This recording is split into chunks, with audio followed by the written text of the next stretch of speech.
The ambulance raced through Chicago traffic, sirens blaring as paramedics worked frantically to keep Richard Thornton alive. Inside the vehicle, one paramedic turned to her partner. "If that homeless woman hadn't started CPR when she did, he'd be gone already," she said, checking the businessman's vital signs. At Northwestern Memorial Hospital, doctors rushed Richard straight to the emergency room. Dr. Simmons, the head cardiologist, took one look at the EKG readings and ordered immediate surgery. "Major heart attack. Get him prepped for the cath lab now." Hours later, Richard lay in the recovery room, tubes and wires connecting him to various machines. The surgery had been successful, but it had been close, too close. Dr. Simmons made notes on his chart and spoke quietly to the nurse. Whoever performed CPR at the scene saved his life. The blockage was severe. Without immediate intervention, he wouldn't have made it to the hospital. Meanwhile, across town, Marion Jenkins walked into the shelter just as they were finishing lunch service. The soup was almost gone, but a kitchen worker recognized her and saved her a bowl. "You're all over social media, you know," the worker said, sliding the soup across the counter. Marion looked confused. "What are you talking about?" The worker turned her phone screen toward Marion. A video showed Marion performing CPR on Richard. The caption read, "Homeless hero saves famous businessman." Marion shrugged. "Just did what anyone would do." But not everyone saw it that way. By evening, local news stations were running the story. In a remarkable act of kindness, a homeless woman saved the life of Richard Thornton, CEO of Thornton Real Estate Development. Witnesses say the woman performed CPR for nearly 10 minutes before paramedics arrived. The next morning, Richard opened his eyes to find his sister Catherine sitting beside his hospital bed. Her usually perfect appearance showed signs of worry, smudged mascara and wrinkled clothes. "You gave us quite a scare," she said, squeezing his hand. Richard's voice was weak. "What happened?" "Heart attack, a major one." Catherine straightened in her chair. "The doctors say you're lucky to be alive." Memories began to surface in Richard's mind. The sidewalk, the terrible pain, and then a face. A woman's face, determined and focused, saying something to him as darkness closed in. "There was someone. A woman who helped me," he said. Catherine nodded. "It's all over the news. A homeless woman performed CPR until the ambulance came. The doctors say she saved your life." Richard fell silent, processing this information. For the first time in years, he felt something unfamiliar: shame. He remembered that face now. He had walked past her countless times, never once acknowledging her existence. "I need to find her," Richard said suddenly, trying to sit up. "Richard, please. You just had major surgery," Catherine protested, gently pushing him back. But Richard was determined. "I need to thank her." Dr. Simmons entered the room, checking the monitors. "Mr. Thornton, you're very lucky. Your guardian angel knew exactly what she was doing. The CPR was textbook perfect." "Do you know who she is?" Richard asked. The paramedic said her name is Marion Jenkins. Apparently, she mentioned she used to be a nursing assistant. That night, as Richard drifted in and out of sleep, he couldn't stop thinking about Marion Jenkins. The woman he had ignored for months had saved his life without hesitation. There was something about her eyes, too, something familiar that he couldn't quite place. Across town, Marion settled into her usual spot in the shelter. As she pulled a thin blanket over herself, she had no idea that the man whose heart she had literally held in her hands was now determined to find her. Nor could she possibly know what shocking truth awaited them both when he did. 3 days after his heart attack, Richard Thornton sat on the edge of his hospital bed, ignoring Dr. Simmons' concerned expression. "Mr. Thornton, you need at least another week of observation.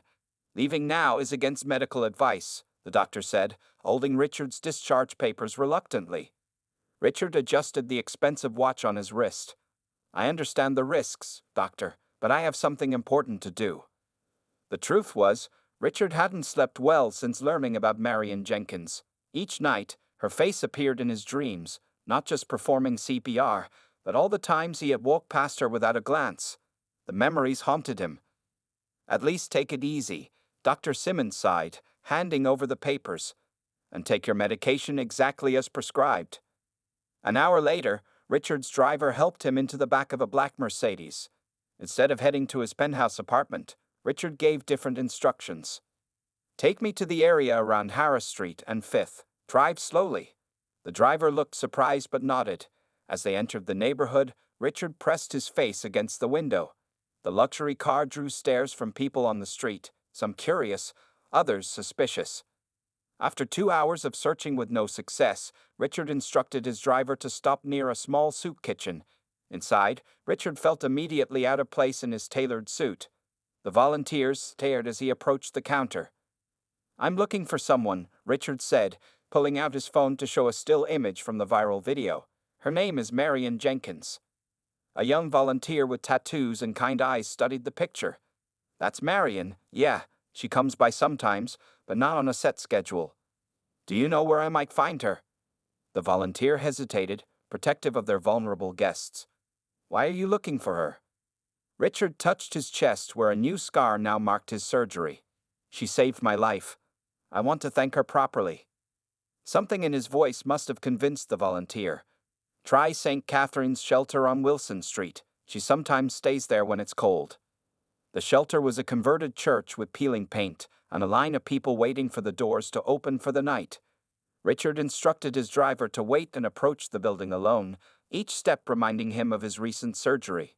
Inside, a tired-looking woman sat at a desk checking people in. When Richard explained who he was looking for, she pointed toward the back of the room. And there, helping an elderly man with his belongings, was Marion Jenkins.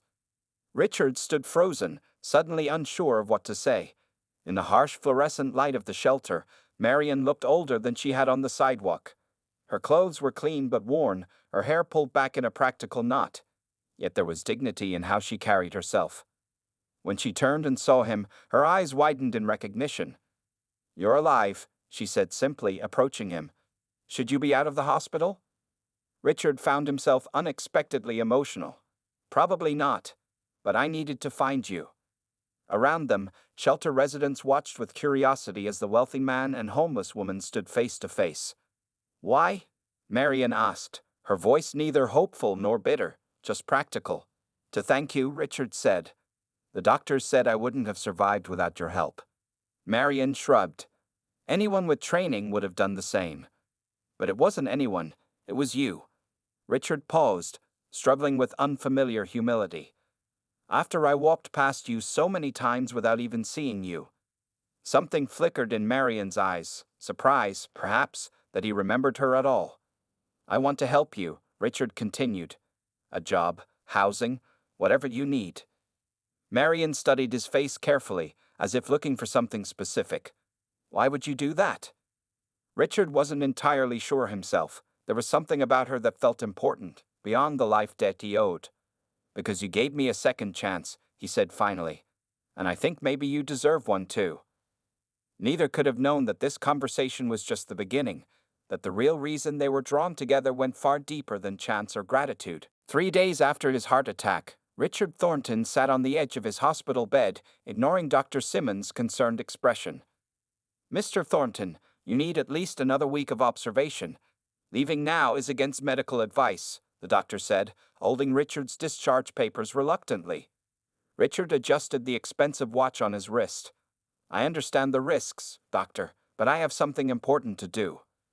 The truth was, Richard hadn't slept well since learning about Marion Jenkins. Each night, her face appeared in his dreams, not just performing CPR, but all the times he had walked past her without a glance. The memories haunted him. At least take it easy, Dr. Simmons sighed, handing over the papers. And take your medication exactly as prescribed. An hour later, Richard's driver helped him into the back of a black Mercedes. Instead of heading to his penthouse apartment, Richard gave different instructions. Take me to the area around Harris Street and 5th. Drive slowly. The driver looked surprised but nodded. As they entered the neighborhood, Richard pressed his face against the window. The luxury car drew stares from people on the street, some curious, others suspicious. After 2 hours of searching with no success, Richard instructed his driver to stop near a small soup kitchen. Inside, Richard felt immediately out of place in his tailored suit. The volunteers stared as he approached the counter. I'm looking for someone, Richard said, pulling out his phone to show a still image from the viral video. Her name is Marion Jenkins. A young volunteer with tattoos and kind eyes studied the picture. That's Marion, yeah. She comes by sometimes, but not on a set schedule. Do you know where I might find her? The volunteer hesitated, protective of their vulnerable guests. Why are you looking for her? Richard touched his chest where a new scar now marked his surgery. She saved my life. I want to thank her properly. Something in his voice must have convinced the volunteer. Try St. Catherine's shelter on Wilson Street. She sometimes stays there when it's cold. The shelter was a converted church with peeling paint and a line of people waiting for the doors to open for the night. Richard instructed his driver to wait and approach the building alone, each step reminding him of his recent surgery. Inside, a tired-looking woman sat at a desk checking people in. When Richard explained who he was looking for, she pointed toward the back of the room. And there, helping an elderly man with his belongings, was Marion Jenkins. Richard stood frozen, suddenly unsure of what to say. In the harsh fluorescent light of the shelter, Marion looked older than she had on the sidewalk. Her clothes were clean but worn, her hair pulled back in a practical knot. Yet there was dignity in how she carried herself. When she turned and saw him, her eyes widened in recognition. "You're alive," she said simply, approaching him. "Should you be out of the hospital?" Richard found himself unexpectedly emotional. "Probably not. But I needed to find you." Around them, shelter residents watched with curiosity as the wealthy man and homeless woman stood face to face. "Why?" Marion asked, her voice neither hopeful nor bitter, just practical. "To thank you," Richard said. "The doctors said I wouldn't have survived without your help." Marion shrugged. "Anyone with training would have done the same." "But it wasn't anyone, it was you." Richard paused, struggling with unfamiliar humility. "After I walked past you so many times without even seeing you." Something flickered in Marion's eyes, surprise, perhaps, that he remembered her at all. "I want to help you," Richard continued. "A job, housing, whatever you need." Marion studied his face carefully, as if looking for something specific. "Why would you do that?" Richard wasn't entirely sure himself. There was something about her that felt important, beyond the life debt he owed. "Because you gave me a second chance," he said finally. "And I think maybe you deserve one too." Neither could have known that this conversation was just the beginning, that the real reason they were drawn together went far deeper than chance or gratitude. 2 days after their meeting at the shelter, Marion Jenkins stood nervously in the lobby of the Thornton Building, a gleaming tower of glass and steel in downtown Chicago. She wore donated clothes, clean jeans, and a simple blouse that the shelter coordinator had helped her find. Her hair was neatly combed, and she carried a small bag with her few personal items. The security guard at the front desk eyed her with suspicion until she mentioned Richard Thornton's name. A quick phone call changed his attitude completely. "Mr. Thornton is expecting you, ma'am," he said, suddenly respectful. "Take the private elevator to the top floor." The elevator moved so smoothly that Marion barely felt it rise. When the doors opened, Richard was waiting, looking stronger than he had at the shelter but still pale. "Marion, thank you for coming," he said, extending his hand. "Welcome to my office." The entire top floor was Richard's workspace, with floor-to-ceiling windows offering a breathtaking view of the city. Marion tried not to look overwhelmed as she followed him to a comfortable seating area. "Can I get you anything? Coffee? Tea?" Richard asked. "Water is fine," Marion replied, sitting carefully on the edge of an expensive-looking couch. Richard poured water from a crystal pitcher and sat across from her. "I'm sure you're wondering why I asked you here." Marion nodded, taking a small sip. "The shelter coordinator thought you might be offering a job." "Yes, partly," Richard said, "but there's more to it than that." He explained that after his heart attack, he had been doing a lot of thinking. When you face death, it changes you, makes you see things differently. Richard had spent the past 2 days making arrangements.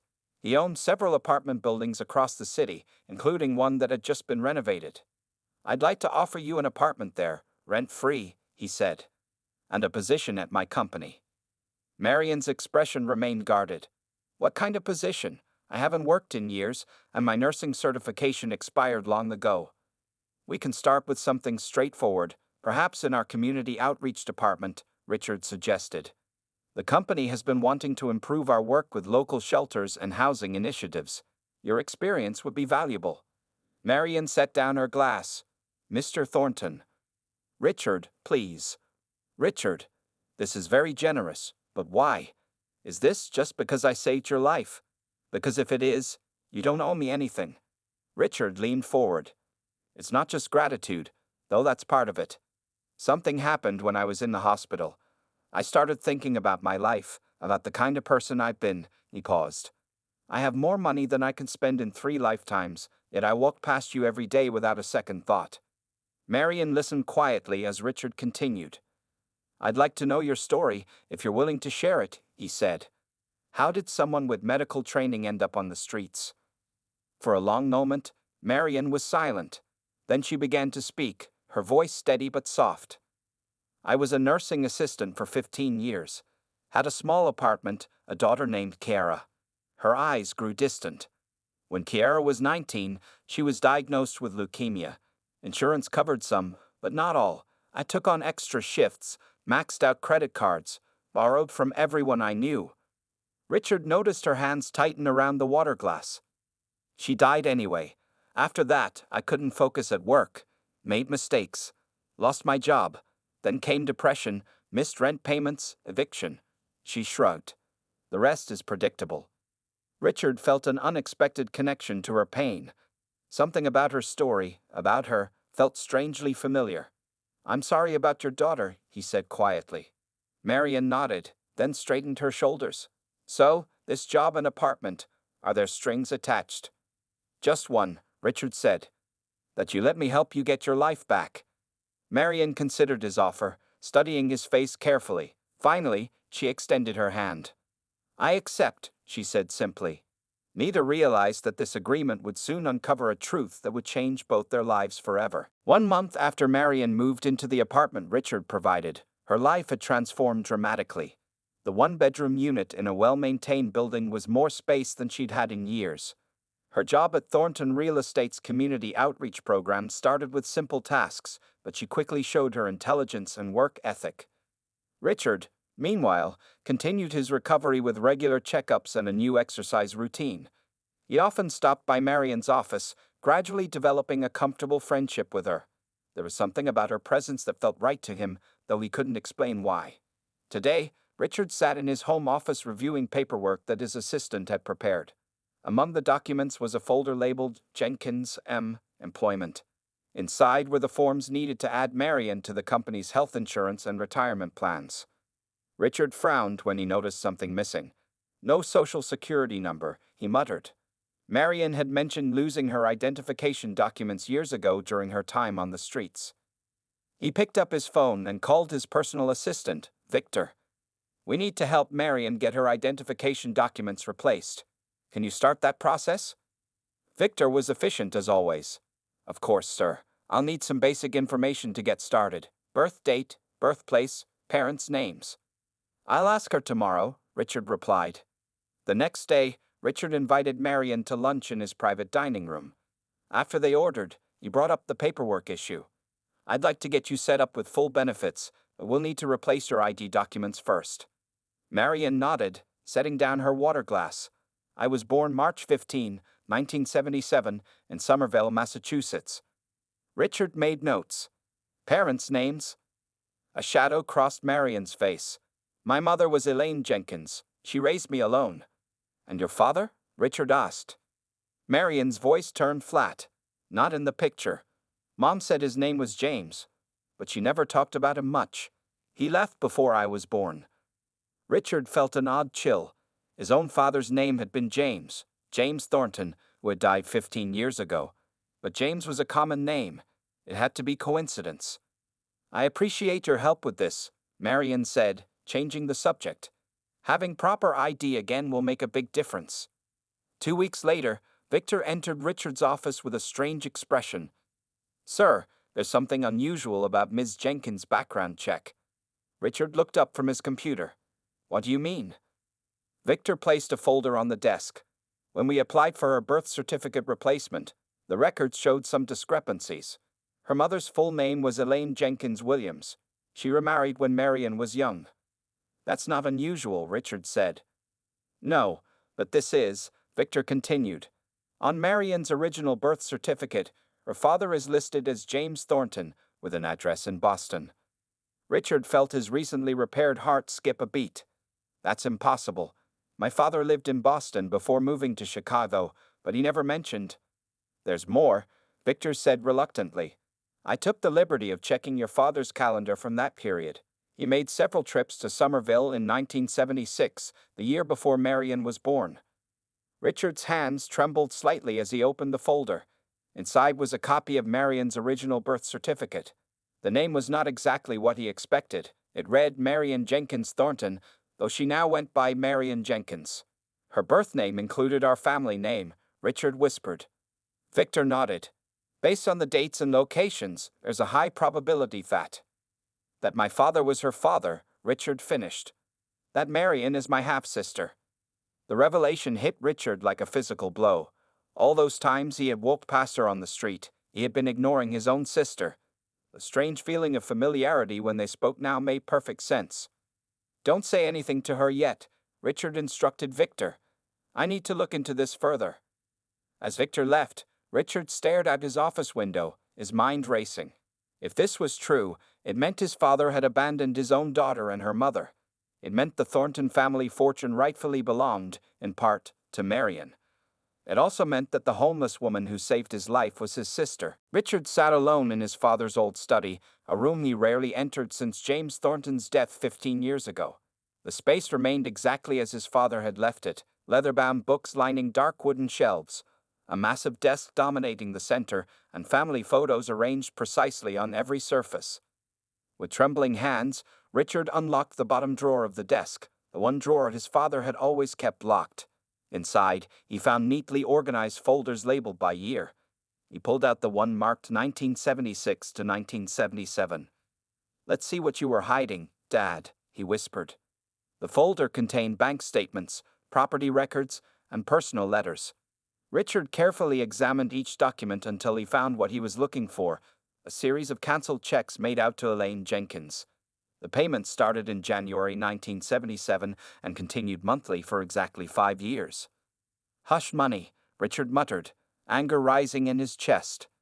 Even more damning was a legal agreement dated March 1977, just days after Marion's birth. The document, signed by both James Thornton and Elaine Jenkins, stated that in exchange for the monthly payments, Elaine would never contact the Thornton family or make any claims regarding her daughter's paternity. Richard's phone rang, startling him. It was Catherine, his younger sister. Richard, I just had the strangest call from Victor, she said without greeting. He was asking about Dad's time in Boston before I was born. What's going on? Richard took a deep breath. I need you to come over. There's something you should see. An hour later, Catherine stared at the documents spread across their father's desk, her face pale with shock. So this woman, this Marion who saved your life, she's our half-sister? Catherine's voice was barely above a whisper. Yes, Richard confirmed.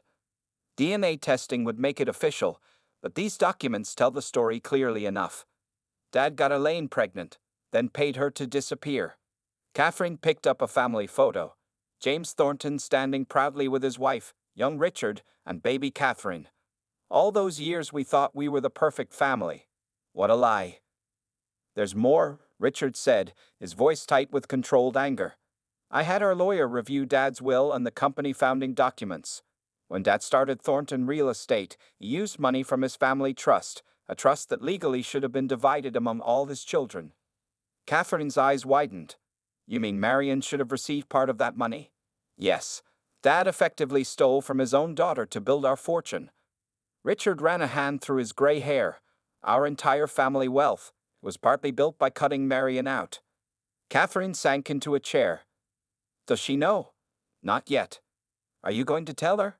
Richard nodded slowly. I have to. But first, I needed to understand exactly what happened. Catherine stood and walked to the window, looking out at the city below, the city where her half-sister had been homeless while she lived in luxury. How could Dad do this? She asked. Just abandon his own child? Richard joined her at the window. I don't know, but I do know one thing. We can't do the same. That evening, Richard sat in his living room, staring at an old photo of his father. The man he had respected and admired his whole life now seemed like a stranger. The family name that Richard had worked so hard to uphold was built on a foundation of secrets and betrayal. His phone buzzed with a text from Marion. "Got my new social security card today. Thank you for your help with everything." Richard closed his eyes, imagining how her message would change once she learned the truth. Would she hate him for his father's actions? Would she demand her share of the Thornton fortune? Would she ever forgive a family that had denied her existence? Tomorrow, he would tell her everything. Tomorrow, he would face the consequences of his father's choices. Tomorrow, he would finally introduce his sister to the truth about who she really was. But tonight, he sat alone with the weight of his family's secret pressing down on him like a physical thing, heavy with the knowledge that the woman who had saved his life was the same woman his family had abandoned decades ago. Richard paced his apartment, rehearsing what he would say to Marion. He had asked her to come over for dinner, explaining that he had something important to discuss. Each time he practiced the words, they sounded wrong, too formal, too casual, too emotional. When the doorbell rang at exactly 7 p.m., Richard's heart raced. He opened the door to find Marion standing there, looking worried. "Is everything okay?" she asked. "Your message sounded serious." Richard led her to the living room where he had arranged documents on the coffee table.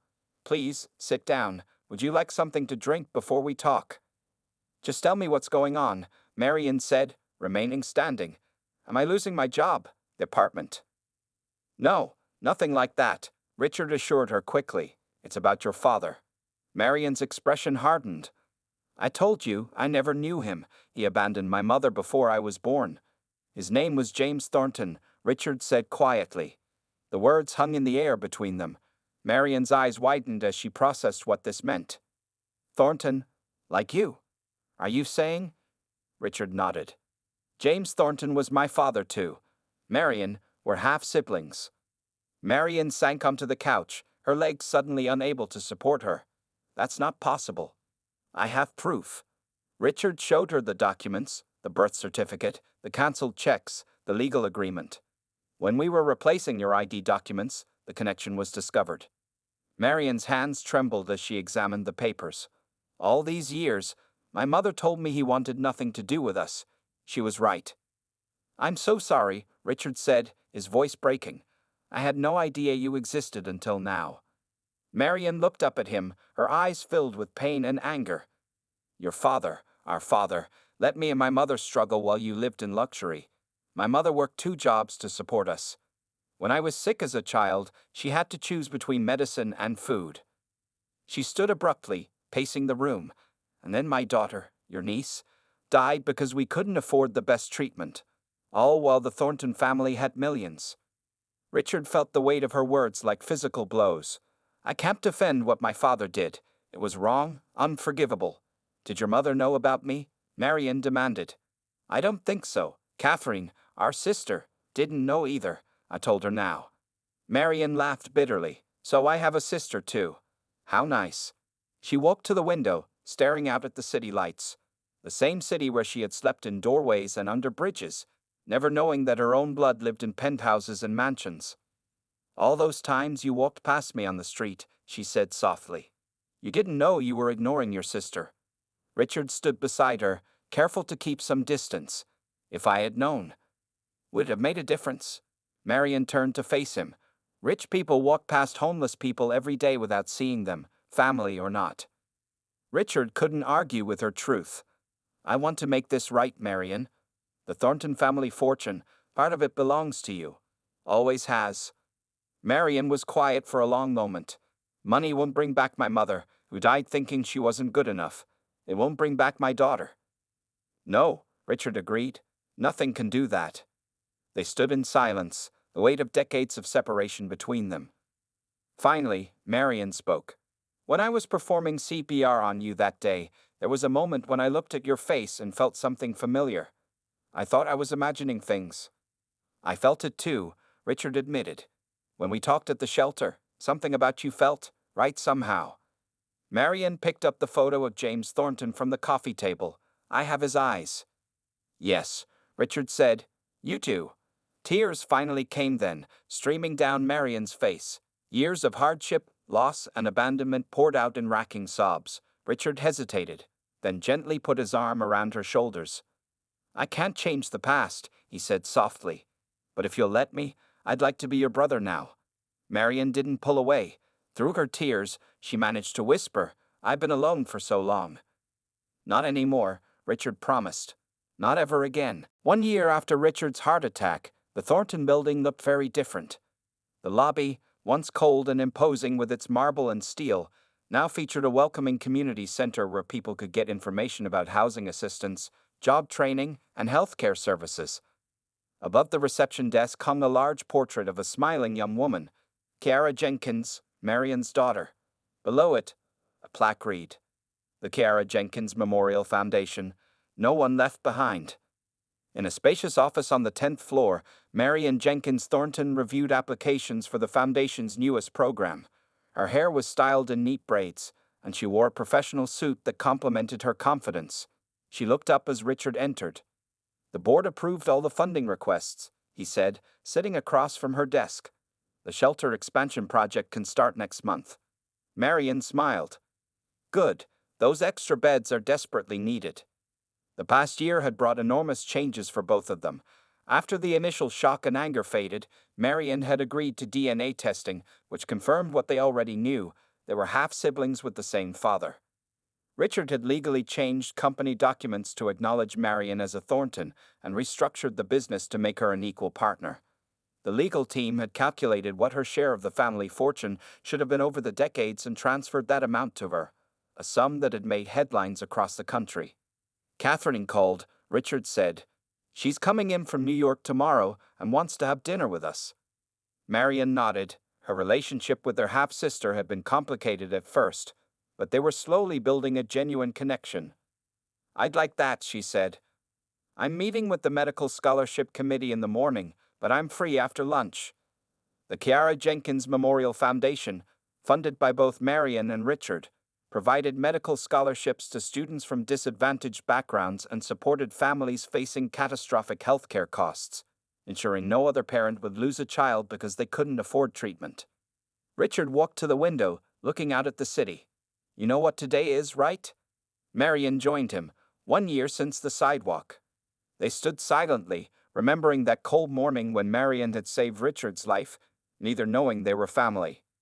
"Sometimes I wonder," Richard said softly, "what would have happened if I had walked a different route that day, if someone else had performed CPR? Would we ever have found each other?" Marion shook her head. "I don't believe it was accident, Richard. Something brought us together." Her office phone rang, interrupting the moment.